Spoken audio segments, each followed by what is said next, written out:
Gawa naman tayo ng realistic na rose. Bali may tinakpan tayo ditong maliit na keloid. Ang gusto ni client, matakpan lang yung keloid niya, tapos rose na design yung ilalagay ko. Bali nagprint lang tayo ng naka-outline na rose, tapos bahala na akong dumiskarte kung paano kukulayan. Ito nga pala yung kulay na gagamitin natin sa dahon.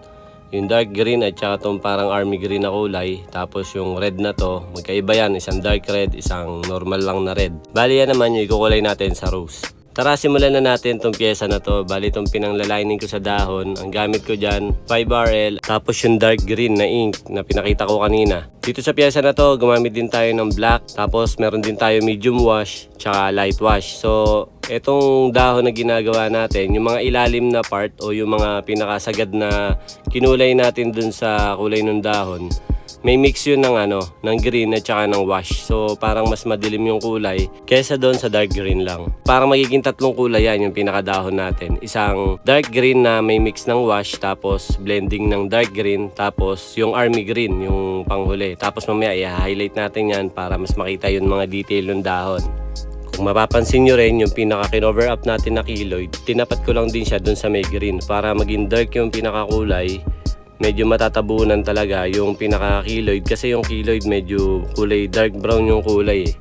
Kaya kung itatapat natin sa red, sa rose, medyo baka lumabas pa rin siya o kaya kitang-kita yung part na may peklat kung yung rose yung ipang tatakip natin doon. Kaya mas okay siguro kung yung dahon lang o kung lalagyan pa natin ng background to, mas okay maging background na lang yung pinaka may keloid na part.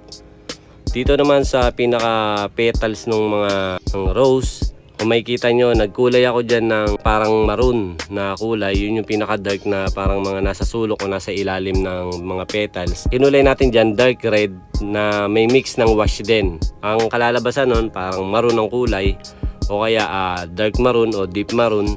Tapos tsaka natin ibe-blending yung dark red.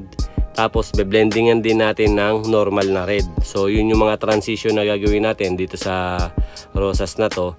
Tapos yung mga dark part na makikita nyo dun sa rosas, ang ginawa natin dun, so dahil sulok siya o mga nakatagong detail o mga nakatagong petals, para siyang madilim na part kasi natatakpan ng anino o hindi tinatamaan ng liwanag. So ang ilalagay natin dun, kung hindi black, pwede tayo maglagay ng wash o kaya mag-mix tayo ng red kagaya ng ginawa natin, red at saka ng wash, para magmukhang madilim yung part na yon. Yung mga sulok-sulok, yung mga alam natin na natatakpan ng mga petals, syempre dito natamaan ng liwanag yan. So gawin natin na madilim na part yon o madilim na kulay yon. Basta yung kulay na gagamitin natin sa pinaka-rose, yun din yung imimix natin sa wash para hindi lalayo yung kulay. Hindi naman natin pwedeng lagyan ng blue para masabing dark yung part na yun. So malalayo yung itsura ng rose, malalayo yung kulay. Pangit na siyang tignan. So ang gawin natin, mag-mix tayo ng red, tapos i-mix natin sa wash. Yun yung gagawin natin na pinaka parang madilim na part ng rosas. O yung mga part na hindi tinatamaan ng liwanag. Yun yung gagawin natin. Kasi napakahalaga ng ginagawa ng mga shadow na yan para mapagmukha nating realistic yung isang pyesa. Lalo na kung ang gusto nyo mga pyesa ay mga realism, mga hyper-realism. Napaka-importante ng mga shadow na yan. Malaki yung ginaganapan yan sa isang realism na pyesa.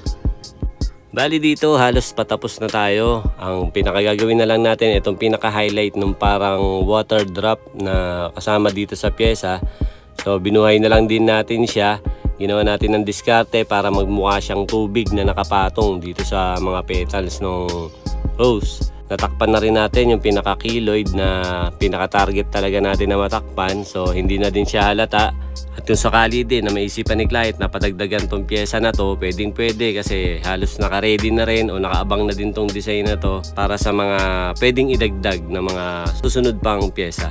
Maraming salamat sa panonood. Muli ako si Nads Galarpe na nag-iiwan sa inyo na siyang mapagpalang araw. Peace out.